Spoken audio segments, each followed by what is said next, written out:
Good afternoon. As we wait for people to connect, I want to thank you for joining us for this timely discussion on the fifth anniversary of the Abraham Accords and recent developments in the Israel-Hamas war. As you, and we'll also hear firsthand insights about our recent congressional delegation visits to Israel, offering an on-the-ground perspective on the challenges and opportunities facing the region today. I'm Brian Romick, and I'm honored to have stepped into the role of President and CEO of Democratic Majority for Israel this past spring. I'm grateful that we've convened distinguished speakers to share their insights on these agreements and the challenges ahead. Before I introduce them, a reminder to please consider following us on social media. We're on X, Facebook, Instagram, Threads, LinkedIn, and Blue Sky. You can sign up for our news and updates on our website, dmfi.org. If you want to ask a question, submit it through the Q&A feature on your Zoom interface. If you're watching on Facebook, you can enter it in the comments section. Now, I'm very pleased to introduce our distinguished speakers for today. First up is Ambassador Daniel Shapiro. He's currently a distinguished fellow at the Atlantic Council. He was the U.S. Ambassador to Israel in the Obama administration, and he was the Deputy Assistant Secretary of Defense for the Middle East in the Biden administration. Dan also served as the first U.S. State Department Senior Advisor for Regional Integration in the Bureau of Near Eastern Affairs, where he was tasked with advancing a more interconnected Middle East and expanding the Abraham Accords. Dan also held several senior policy positions in the State Department, at the National Security Council, and in Congress. He was the Senior Director for Middle East and North Africa on the National Security Council from 2009 to 2011, and was the Director of Legislative Affairs of the National Security Council from 1999 to 2001. Next up is Congressman Josh Gottheimer. He represents New Jersey's 5th Congressional District in the U.S. House of Representatives, and he co-founded the Bipartisan Problem Solvers Caucus. A leading pro-Israel voice in Congress, he has championed measures to strengthen the U.S.-Israel security cooperation, ensure robust defense assistance, and counter threats from Iran, Hezbollah, and Hamas. He has also been a national leader in the fight against anti-Semitism, pressing universities and tech companies to address anti-Semitic speech and violence, and advance legislation to protect Jewish communities at home and abroad. Congressman Gottheimer serves on the House Financial Services Committee and the House Permanent Select Committee on Intelligence. He just returned from co-leading a bipartisan congressional delegation to Israel, where he visited humanitarian aid sites, met with Israeli leaders, including the Prime Minister, and assessed both security and humanitarian developments in the region. Ambassador, let me turn it over to you. Thank you, Brian, and thanks to everybody for joining today's webinar. It's good to be with DMFI as always, and particularly on this occasion when we're talking about the 5th anniversary of the Abraham Accords and everything that's going on around that. Not all of it good, but it's important that we take stock of the achievements of these 5 years, the current status of the war, and hopefully the way forward.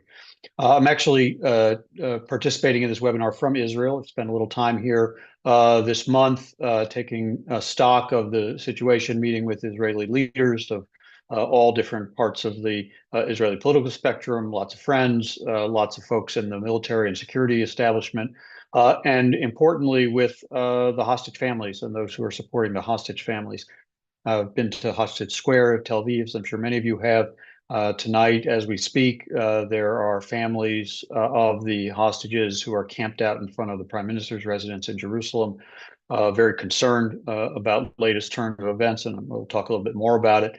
But it remains, in my judgment, the highest priority, or should be the highest priority of U.S. policy. There are still, of course, 2 U.S. citizen hostages deceased and their families waiting for them to be returned, and of course 48 total hostages, about 20 of them alive. And so as we have this discussion, I don't want to lose sight of what for me should be the top priority for U.S. policy, and I think for everybody, which is to how to get the hostages home to their families. I actually testified before the Senate Foreign Relations Committee about a month ago, and Senator Dave McCormick of Pennsylvania and Senator Jackie Rosen of Nevada were the chair and ranking of the subcommittee on the Middle East, and they really wanted to develop the ideas of the diplomatic opportunities that we actually face in this period in the Middle East, despite the difficulties, but in part because of everything that's happened over the last almost 2 years of the war since the terrible October 7th attacks. And what I tried to emphasize during that discussion was that the very significant military achievements that Israel has had against Iran and the axis of Iranian-sponsored extremist groups, obviously starting with Hamas in Gaza, Hezbollah in Lebanon, the Houthis in Yemen, the Shia militias in Iraq and Syria, and of course, U.S. military achievements dealing with those actors and helping defend Israel from them, really have set the stage for political achievements, which ultimately, as anybody who's read their Clausewitz knows, is what war is about. It's politics by other means. In this case, it was a war thrust upon Israel by the October 7th attacks and the participation thereafter by numerous other members of that axis, first Hezbollah, later the Houthis, later Iran itself. But the goal is to secure meaningful and lasting political achievements for the good, for security, for prosperity, for a better Middle East, and for a strengthened coalition of moderate states, Israel, Arab states, all of them U.S. partners, and a weakened coalition of Iran and its axis of terrorist organizations. That axis in Iran actually is weaker than it has ever been because of those military achievements. We can take a number of steps to continue to weaken it. But one of the ways we do that is by getting back on the path of political achievement. Now, of course, everybody understands the achievements of the Abraham Accords signed in 2020 during the first Trump administration, immediately endorsed by then candidate Biden, and then maybe the only thing that had real bipartisan support during that campaign between Israel, the UAE, Morocco, and Bahrain. And then the effort to carry that forward during the Biden administration. I had a big part of that. I had joined the administration in 2023, as Brian mentioned, as the senior advisor on Middle East regional integration.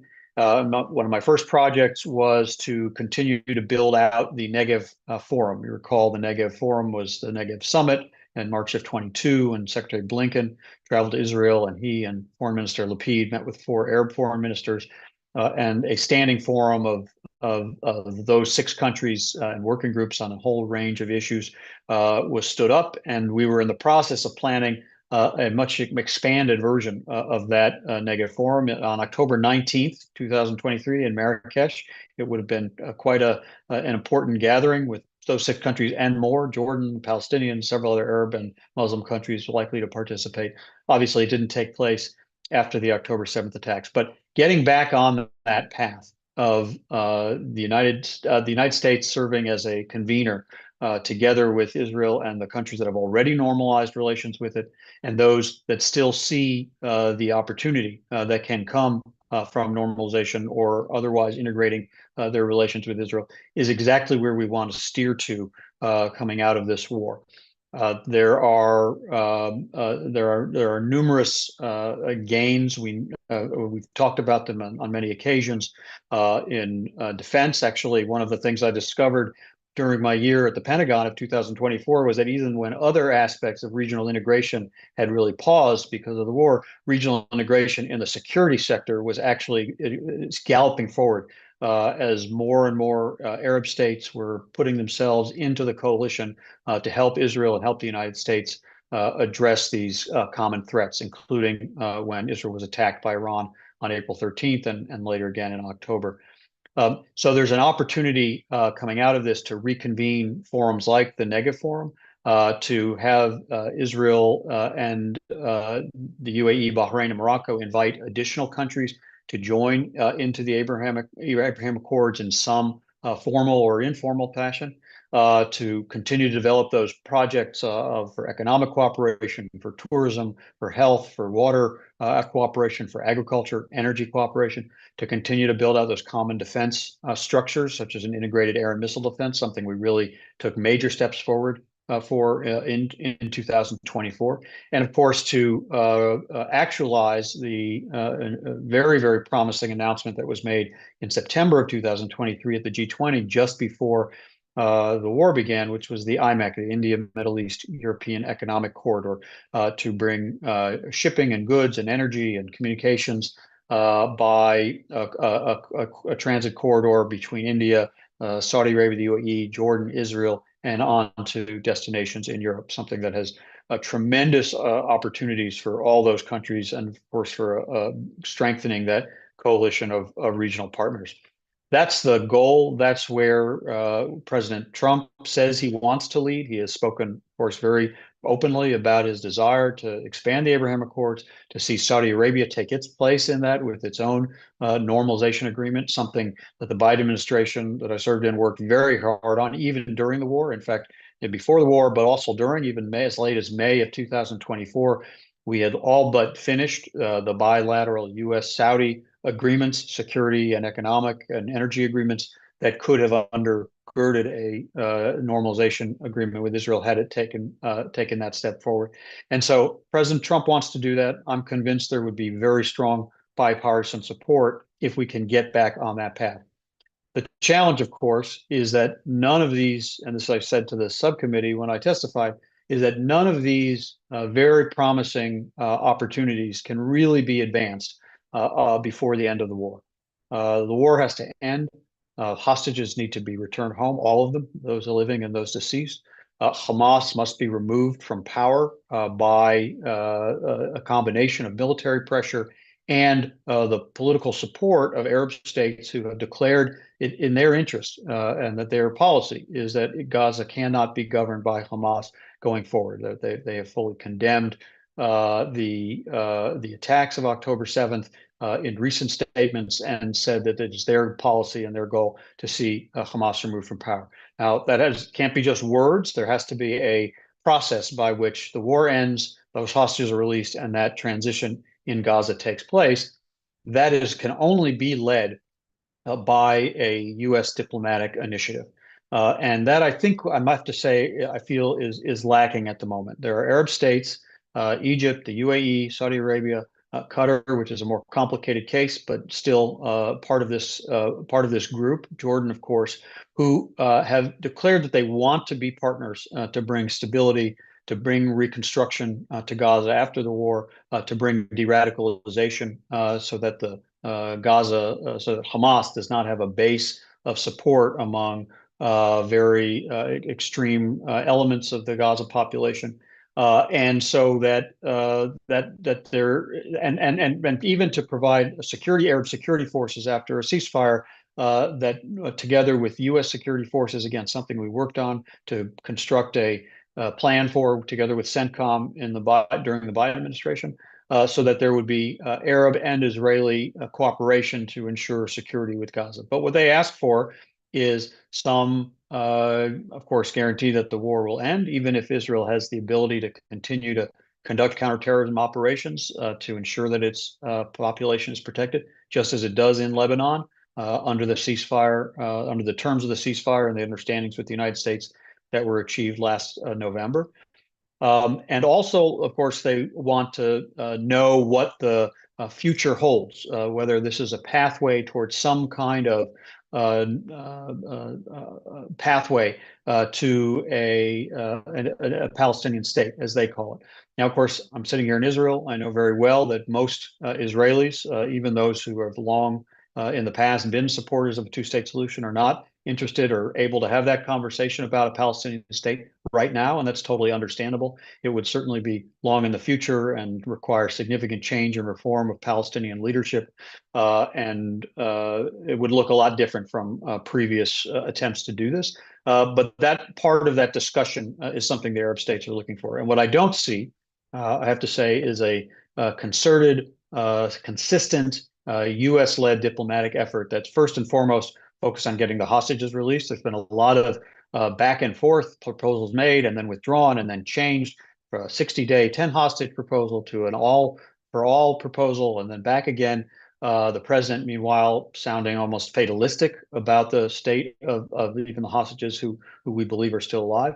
And so a lot of concern expressed to me by hostage families that consistency is lacking, and then a number of other mistakes. If I could be so bold, President Trump earlier in the year or during Prime Minister Netanyahu's first visit speaking about a Gaza Riviera, basically the departure of all Palestinians from Gaza and replacing it with a hotel strip on the beach. This is not going to happen. It's been a distraction. It's emboldened very extreme voices in the Israeli cabinet to pursue some form of expelling or making Palestinians leave Gaza. That was a mistake. Together with President Biden during the transition, President Trump deserves credit for this. Worked on that hostage deal that was in place as of January 18th, but then didn't object to the passing on going into phase 2 of that hostage deal in March. Apparently, President Trump didn't object to a pause in the import of humanitarian aid into Gaza between March and May, which was a big mistake. It led to a hunger crisis. I think it's somewhat being addressed now, but that was a huge mistake, and it led to huge pressure on Israel, no pressure on Hamas whatsoever. Then President Trump cooperated with Israel on the strikes against the Iranian nuclear facilities. I supported that, felt that was the right decision with a very good result in significantly delaying the Iranian nuclear program. And it created a window of opportunity for a development with Prime Minister Netanyahu, who then visited Washington, of a narrative of an off ramp of a victory, of a narrative of a victory that could end that war, get the hostages home.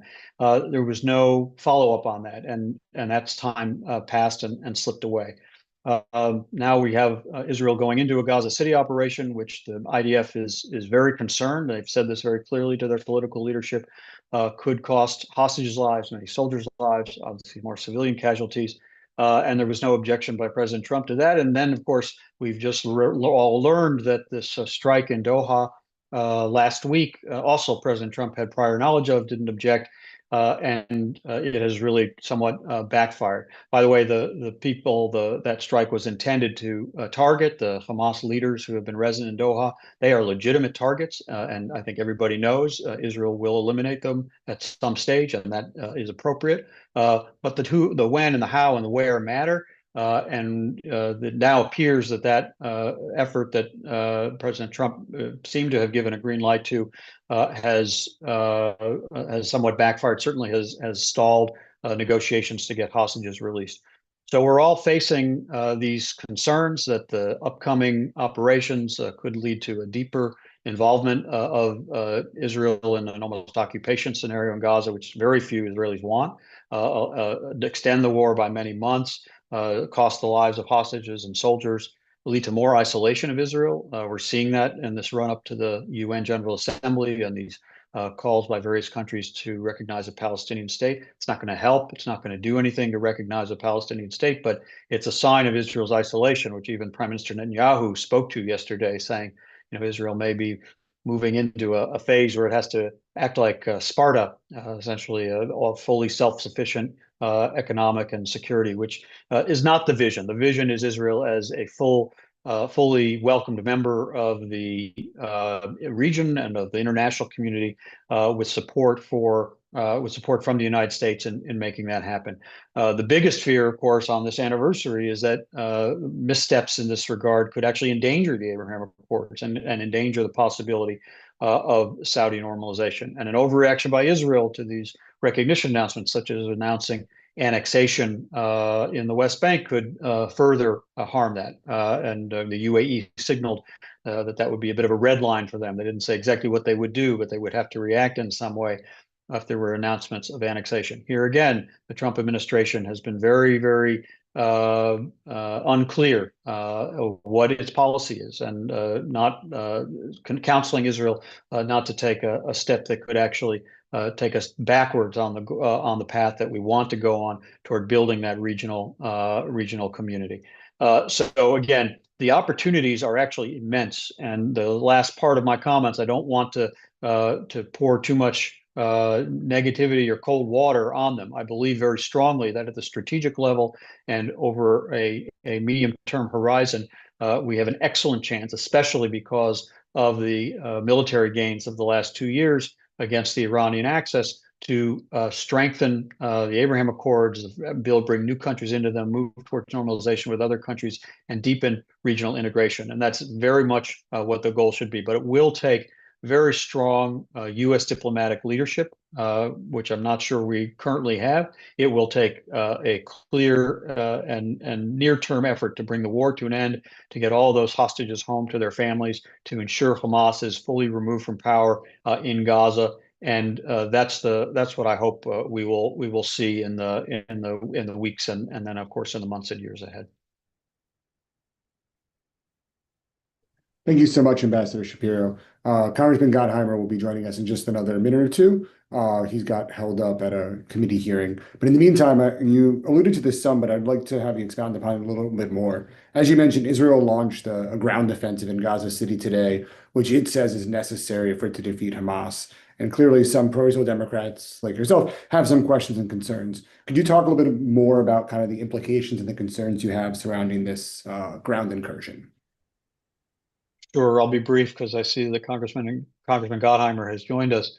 I talk very regularly with friends and colleagues who I worked with while I was serving in the Pentagon, in the IDF, in the Israeli Ministry of Defense, and other parts of the Israeli defense establishment, current and retired. And they have been nearly universal in expressing their concern. And this has all been public. The Chief of Staff of the IDF has made very clear his views to the cabinet. That the operation, as it was authorized and directed, of course, the IDF is obligated to carry out the cabinet's decision, runs the risk of costing lives of hostages, runs the risk of costing the lives of many Israeli soldiers, and runs the risk of pulling Israel into kind of a semi-permanent occupation of a significant part of Gaza with no one to hand it off to. Again, there's really nobody, very, very small numbers of Israelis who want to see that kind of an occupation result. As a result, what is interesting is that the IDF is proceeding very, very deliberately. I mean, quite slowly. Obviously, there are strikes, and we've seen pictures of that. And of course, they've given direction to the Palestinian population in Gaza City to evacuate to the south. Some have quite a number, tens or even a few 100,000, but hundreds of thousands remain. Either they won't leave or they can't leave, and that creates a huge challenge for the IDF to try to conduct this operation in a way that doesn't produce significant more civilian casualties, that doesn't endanger hostages' lives, and of course their own soldiers' lives. So in order to try to minimize that, the IDF is proceeding at a very, very deliberate pace. And I think one of the reasons they are doing that is to try to give time for a negotiation to resume and that off-ramp of a hostage and ceasefire deal to take place. They do not want, they've said this to the cabinet, to end up having to run that part of Gaza with a military government. They do not want to have that responsibility. They do not want to cause more casualties on their own soldiers and among hostages. So I give a lot of credit to that advice and that counsel that I hear from these Israeli security professionals. I think it's wise counsel. I think they're doing their best under very difficult circumstances to try to advance the goal. They, of course, agree, as virtually all Israelis do, that Hamas cannot be allowed to continue to rule Gaza, and that's a necessary outcome. But in terms of sequence, in terms of methodology, in terms of how to ensure that you have Arab state support, which is available for achieving those goals, this means some political as well as the military ones Israel's engaged in, is really something they are trying to leave time and space for. Great. Thank you, Ambassador. And Congressman Gottheimer, thank you so much for joining us. Prior to you hopping on, our President CEO, Brian. Oh, sorry I'm late, by the way. Ambassador, sorry I'm late too. Sorry I'm late, everyone. I had to vote. It's this constitutional thing, they make you do it. So I apologize. No, it's totally fine. We'd love to give you the opportunity to give some opening remarks for folks before we dive into the further Q&A. Well, I know we're in the middle of the conversation, and I just heard the ambassador, who I'm a big fan of. So I hate to disrupt the cadence here. The only things I'd say is, first of all, thanks DMFI for your work. Thanks to everyone who's supportive. The objectives are unchanged, in my opinion, from where we were months ago, which is, of course, to get the hostages home, including the 48 and the 20 who we believe are alive and hope are alive, but get them all home, to crush the terrorists, to ensure that they're not able to continue to not only govern in a way which keeps innocent Palestinians in harm's way, but to allow them we got to stop them from continuing their terrorist activity, along with the other proxies, And of course, we need to make sure we do everything we can to get humanitarian aid into the region, which I think must remain a clear objective of any effort. I was in Israel about a month ago. I was at the Kerem Shalom crossing, which is, as you know, a major artery for humanitarian aid in the southern part. And, I went there with one objective, which was to understand it was an intelligence committee trip. I was with the chairman of the Intel committee.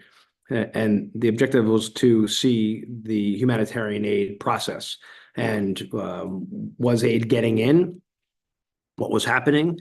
If you read mainstream media, there's one perception, and what I saw is far different than what is in the average newspaper these days or online. And it's very unfortunate because Western press is not in Gaza, and I strongly encourage the Prime Minister to allow Western press in, because if you see what I saw, you'd realize that the real problem is not whether or not enough aid is moving from Israel into Gaza at the Kerem Shalom crossing or other crossings, but the fact is that the distribution is the problem. And I really think the UN is failing miserably on that front, in my opinion, because they refuse and have refused any kind of protection for their caravans, for their aid caravans. So when the aid moves, and the UN admitted this with their own statistics, that more than 85% of their aid does not get to the intended recipient, is because the aid trucks are quickly attacked, and the aid is taken largely by Hamas and, of course, others who are hungry. But Hamas is taking the aid because they're in the business of reselling the aid to innocent Palestinians. And last year, we know they made $500 million reselling that aid. This part of the story is not actually front and center. GHF, what I saw and met with leadership there is on the operations side of it, and saw the operations. GHF has been much more successful in delivering to people who need the aid, and the UN is failing. And so I think the UN should take, whether that's an international peacekeeping force or any other kind of support they need to protect the aid delivery, in my opinion, that's critically important. And so that's, I'll start and stop there, because I know we're in the middle of questions, but that's what I just wanted to make sure. That's what one of the questions you all asked me to address is, what did I learn? And that was, to me, the top thing that I took away from my time there. Obviously, you talk about the Abraham Accords, which I know, Ambassador, you were talking about earlier on this conversation. If the only way we're getting back to that, to your point, is we've got to bring an end to this, and then we have to focus and rebuilding regional cooperation there in the region, which is critically important. So I hope that's enough to just get going, Joel. And again, thanks for having me. Thank you so much. That was great. One of the things you wrote about in your op-ed, that you alluded to in your opening remarks, was that Hamas owns the blame for the failed distribution to children and families. How can people on this call help to make sure that that truth gets out to more people? Well, it's very difficult when Al Jazeera is the mouth and Hamas, through their government operations, like the Gaza Health Ministry, or the mouthpieces of what happens, including lying about casualties, intended casualties at GHF sites, and not being truthful about where the aid distribution is going, what their theft of aid, right? I mean, all that stuff is not being reported. I mean, it was barely the visuals of the two hostages a few weeks ago, of the hostages, they were starving. That barely made news, because it's just right now there's a narrative that the press has pushed out that this is all on Israel. This is all Israel's fault. And what I'm suggesting is a different narrative, and it's very hard, especially if the press is not on the ground, to accept something different. And I really believe, the fact is, the UN put out the 85% number. It's not my number. It's the UN's own number, that they have an 85% fail rate. That's insane, right? So who do they blame? And because they refuse to have any kind of protection of their aid with their caravans, because they refuse, to me, they are failing. And that should be part of the narrative out there. But listen, we need to get Western press in there covering this. And because if you see what I saw, I think I'd hope that there's some who would report a different perspective. Thank you. Ambassador Shapiro, we have a question for you from Harriet S. She asked, Saudi has consistently said that it won't get involved with Gaza 2.0 until the Israeli-Palestinian peace is achieved. Why doesn't Saudi step up now to broker such a peace? Well, I don't want to speak for the Saudis of why they will or won't. I think the efforts that we undertook during the Biden administration were to try to do the following: work out a series of U.S.-Saudi bilateral agreements that mentioned security, including a security treaty that would have actually gone to the Senate for ratification, economic and energy agreements. Let that be backstop or kind of undergirding for a Saudi-Israeli normalization, during which the Saudis made clear they wanted to see some sign of a direction toward a Palestinian state being achieved in the future. I think there was a lot of flexibility available in terms of what that would look like and the time of when it would take place. But that was what they were seeking. And in that context of putting all of those elements together, I think it's very much reasonable to seek and expect Saudi participation in several things in Gaza, in reconstruction of Gaza. Obviously, they have funds. They have a strong interest, unlike Qatar, which has funded much of the previous reconstruction, in ensuring no funds or no materials get into the hands of extremists, Hamas, or some successor to Hamas or Muslim Brotherhood, who they are strongly postured against in their own society and elsewhere.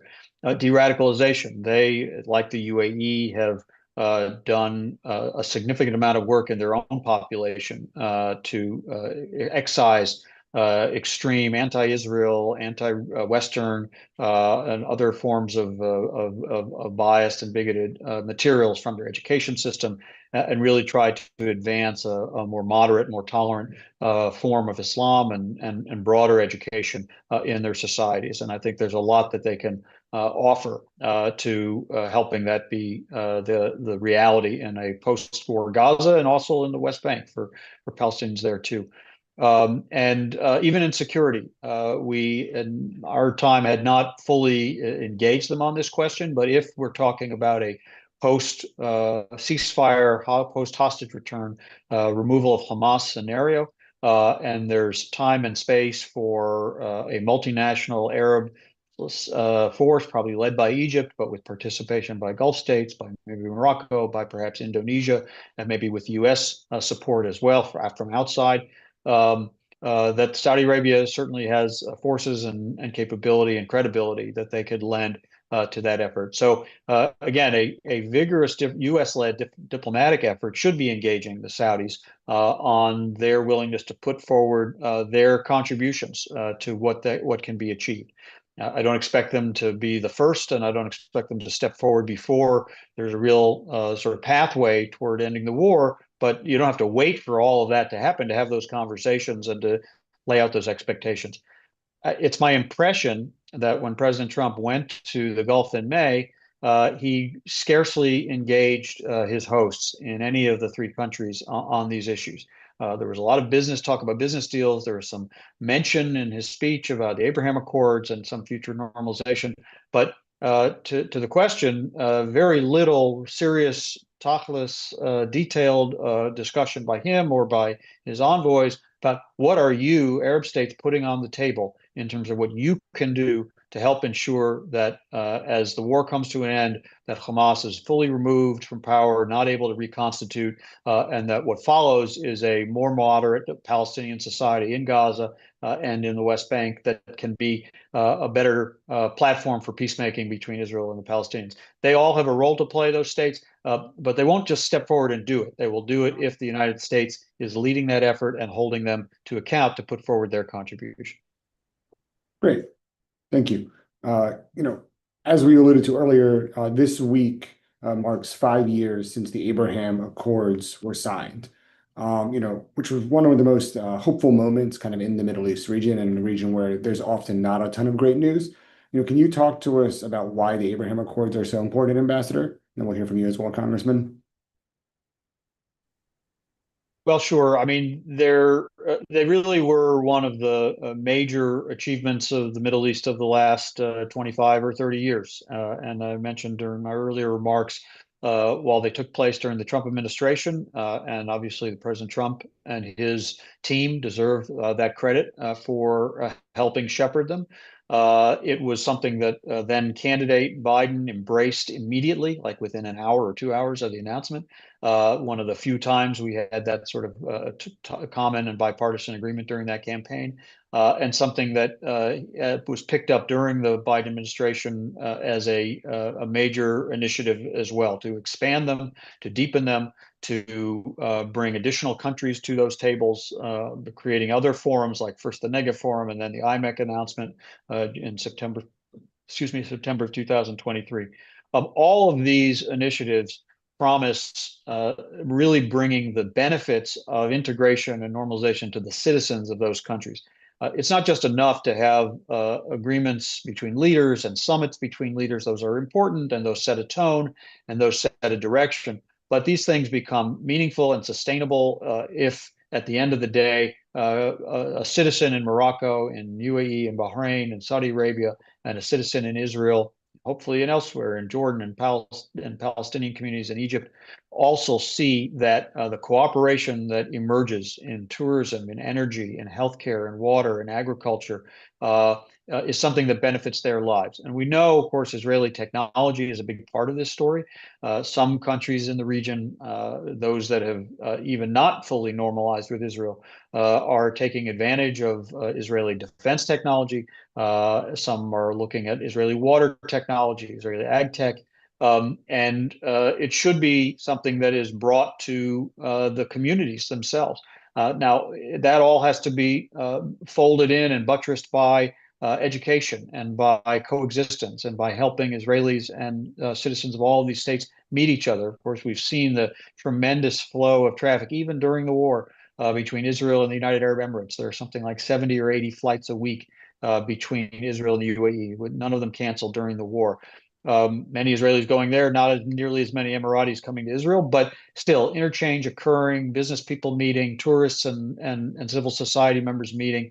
And that helps create this sort of web of ties. I mean, really the goal over time, in my mind, should be to stitch all of these different initiatives into an overarching regional organization, which the U.S. is really not the leader of, but a participant or a partner to. And I think, as an example of ASEAN, the Association of Southeast Asian Nations, 10 countries in Southeast Asia that have overlapping ties in every one and more of these different domains, and the European Union, which also has multiple very diverse countries cooperating across a whole range of verticals. That is a long way away, but it's something that is built brick by brick. The Abraham Accords, the Nega Forum, the IMEC are all the kind of very strong foundation stones to build from, to attract more countries to it. And when more countries see the benefits that those who are involved in it are experiencing, it makes them want to join that club and makes them want to be a part of it. So we have to get back on that path. We have to get the war over, and then as quickly as possible, return to that pathway. Thank you. I'll just the only thing I would add, and I think the ambassador covered most of it. Obviously, as a member of the Abraham Accords caucus, we meet pretty regularly to talk about how do we get this, not just get this back on track longer term after the war, but how are we going to make sure people understand the incredible value of the Abraham Accords, right? I was at the initial signing. I think the ambassador's right. This was a huge bipartisan moment of success for our great country, because I think it's very important that the peace in the region is critically important to us and to our national security to have those countries cooperating. It is a great deterrent to Iran and to terror. And I think, it's critically important. So Iran has had a tough year, but You worry that the government will re-strengthen, and it's very important to us to keep them in check. And I think the Abraham Accords does that by having that regional security cooperation, obviously, and beyond security, technology, and medicine, education, tourism, as the ambassador said. There's so many areas where this relationship, which, at first when I learned of it, I said, no way this could happen, when you look at the history, but actually it's an incredible thing, and we've got to get back on track. I think it's why Hamas and others and Iran were so anxious about the progress being made with the Saudis and the Accords, right? That's part, in my opinion, part of what led to the seventh. And the bottom line is we need to make sure after this is over, because I think it's difficult to do right now, after this is over, that we get everyone back on track, and especially the Saudis, because most will follow their lead. So that's what I think. Thank you. Turning to some more recent events, Congressman, where do you think we stand on the ceasefire talks post-Israel strike in Doha?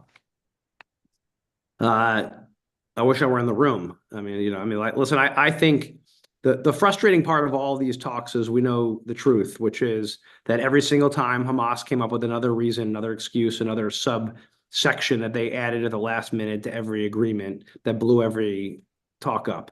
And that's just the reality of it. And in fact, in the last round of conversations, my understanding, and this is not classified and this is out there, that they were trying to say that GHF couldn't be part of any agreement, because of course they didn't want GHF part of it, because they can't steal food from GHF and sell it back to the Palestinian people, right? So, I think the very frustrating part of all of these talks to date is that they're not releasing hostages.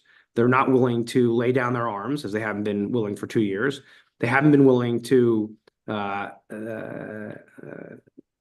agree, which they have to, that someone else is going to have to govern Gaza, that they are going to have to step aside.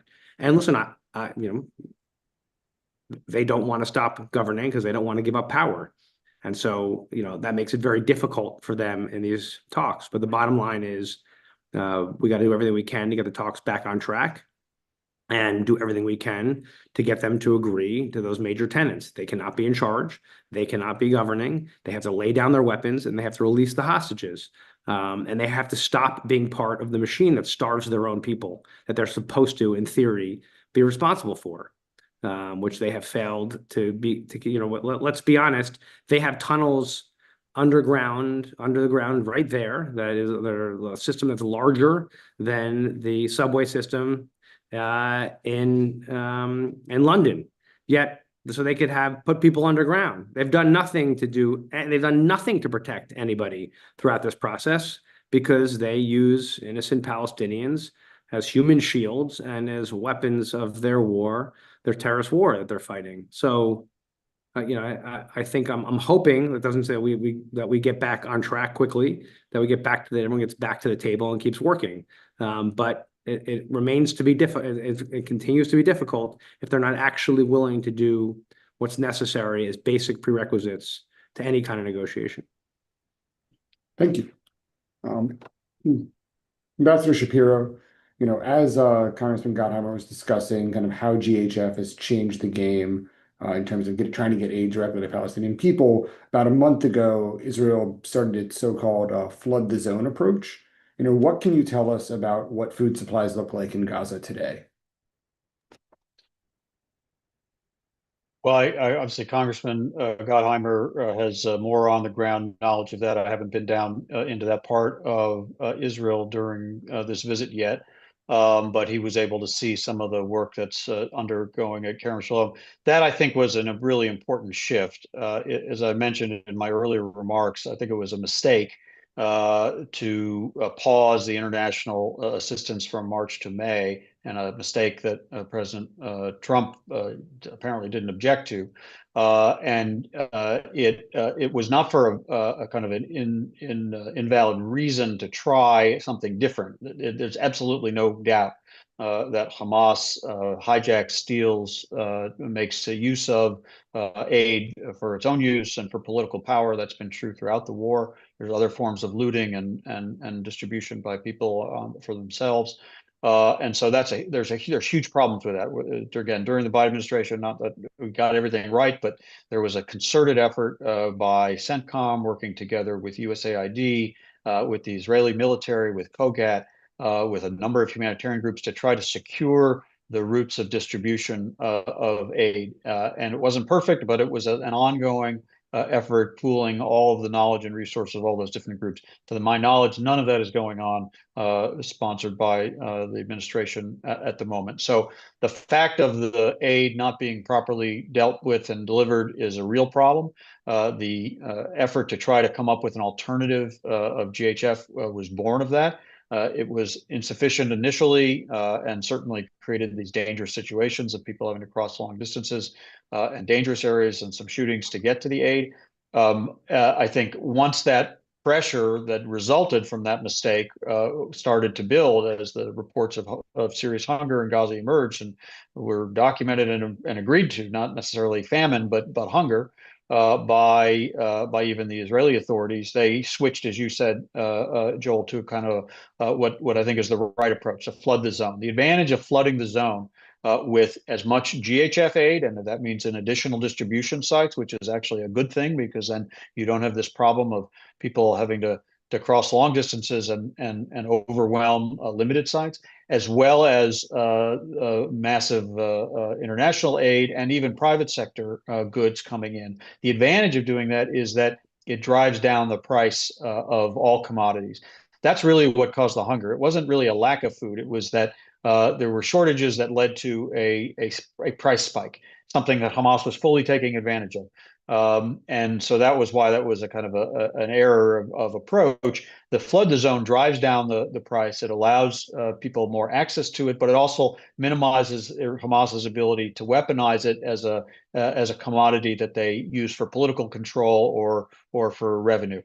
So I think a lot of the international reporting on this from various organizations and from certain media outlets has not caught up with the fact that the situation in mid-September is not at all what it was in late June and early July when the reports of hunger were coming through. I think much of that has stabilized. It's not perfect. It's not great situation. I'm not saying that, but it's not nearly as dire as it was, and I think that's a good outcome of increasing all vectors of international, of private sector, of GHF aid. And it's going to have to be sustained. But here again, I don't want to sound like a broken record, but here again, none of this takes place as effectively as it can without a major U.S.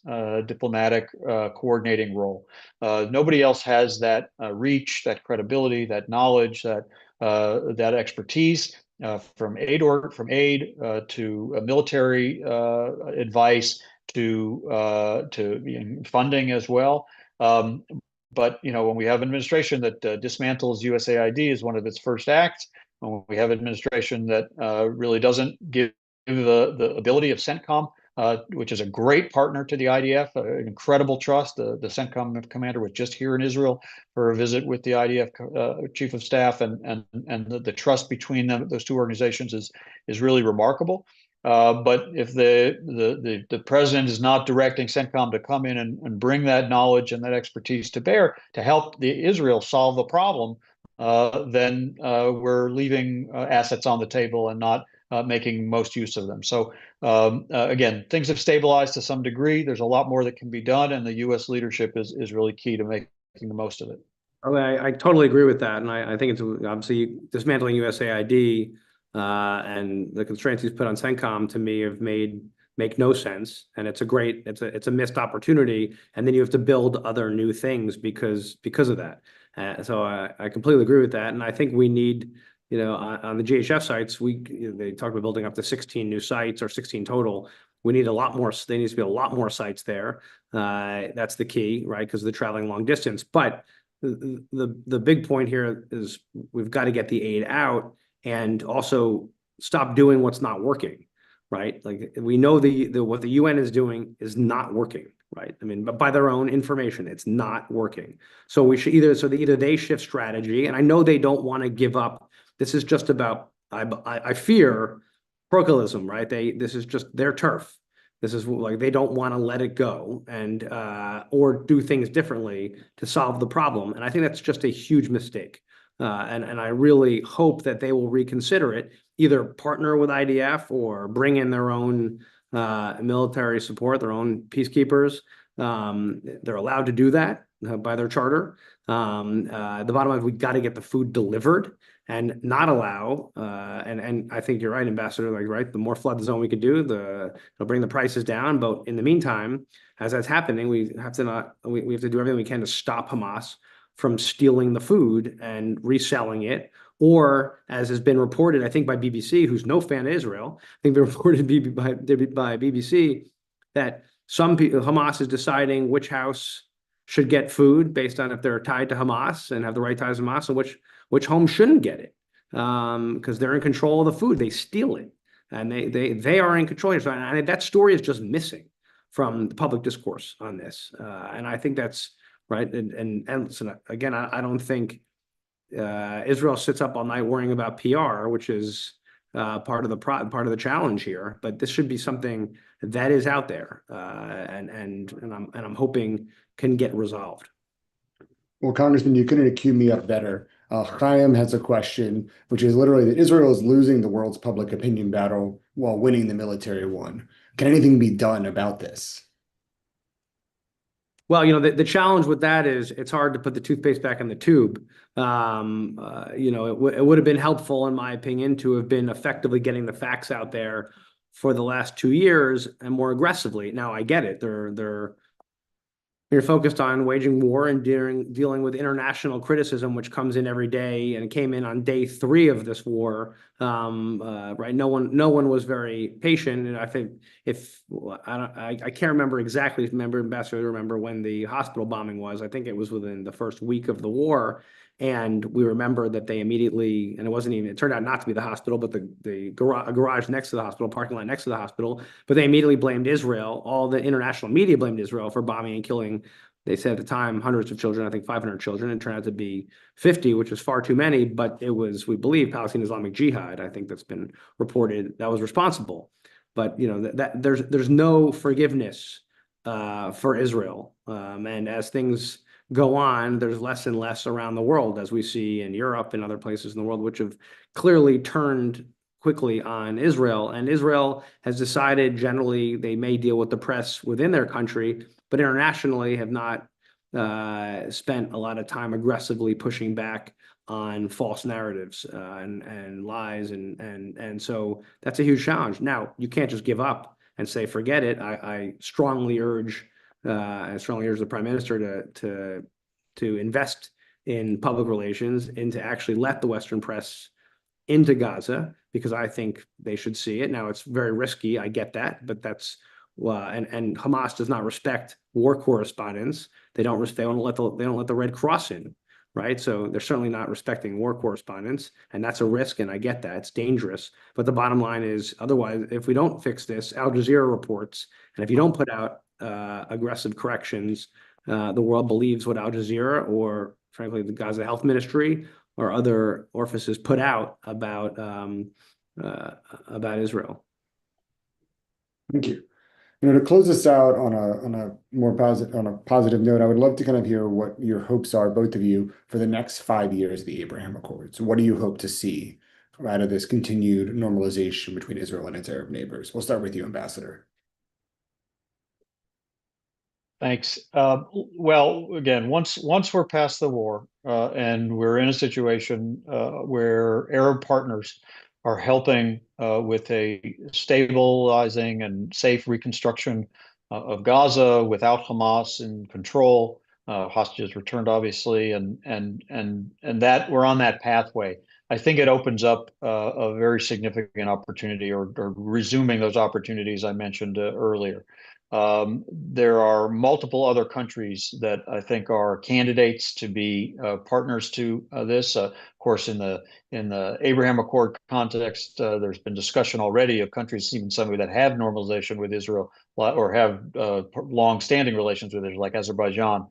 becoming a partner to that grouping of countries. Saudi Arabia, of course, we would want to see them normalized. They would probably not put it under an Abraham Accords label because they would like it to be their own thing.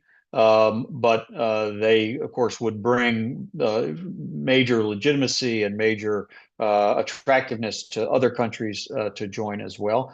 There are a number of countries in Africa, Djibouti, the Comoros Islands, Somalia, others that are candidates and have expressed interest in participating in forums like the Negev Forum. Indonesia is a country that has really quite readily expressed interest in deepening its ties with Israel in trade and tourism, possibly even participating in a post-war Gaza security force as a partner, and ultimately normalizing its relations. So, and of course, in that context, you can really see projects, big major projects like the IMEC corridor, getting off the ground with the kind of investment that would be required and construction over many years to really build these networks and these webs that tie these countries and societies together economically, as well as through all the other channels that we're in discussion about. So I see opportunity for that, and to have Israelis and Arabs meeting and doing business together and doing educational activities together, and building companies together and applying technology from one that's developed in one place to another society. I see all those opportunities, but it's not going to happen overnight. There's going to need to be first to get to the end of the war, and then a bit of a recovery period. Obviously, this has been a very a traumatic period for everybody. Israelis are rightfully traumatized by October 7th, and you have to be sure that nothing like that can ever happen again.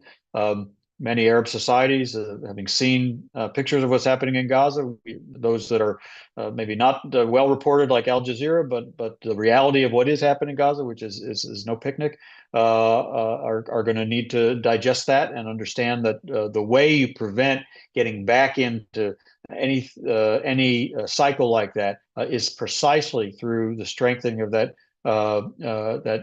coalition of moderate countries and societies that want a different future for the Middle East, and by working together, they weaken the extremist actors who are responsible for this war and its prolonging through all these many months. So a 5-year trajectory is a good one to try to, or horizon to try to get back onto that path. It won't happen overnight. Again, U.S. leadership is going to be absolutely key to getting on the road and then making the progress that we'd like to see in those 5 years. I would just add that what's particularly depressing is that, but for October 7th, I feel like we would be a lot closer right now to what the ambassador was just talking about, right? Those deepened ties, more countries part of the accords, more people building businesses together, more travel between these nations where there was never flights between them, right? I mean, the excitement is there. You've got good Jewish deli being served in Arab countries, right? Like those kind of things are really, to me, exciting. And what's depressing is that we're living in this world right now because of the 7th. And so we have to look forward and be prepared for what's next and be hopeful about what's next.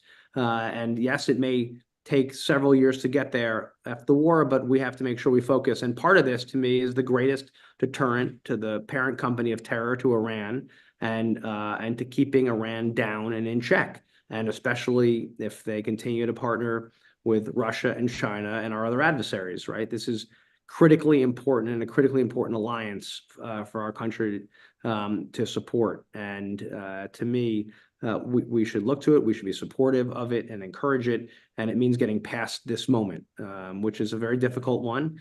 But we have to be hopeful about the future and focus on what lies ahead. So with that, I'll end on a positive note, if that's okay with everyone. I know it's late where the ambassador is, so we gotta, I've had more coffee.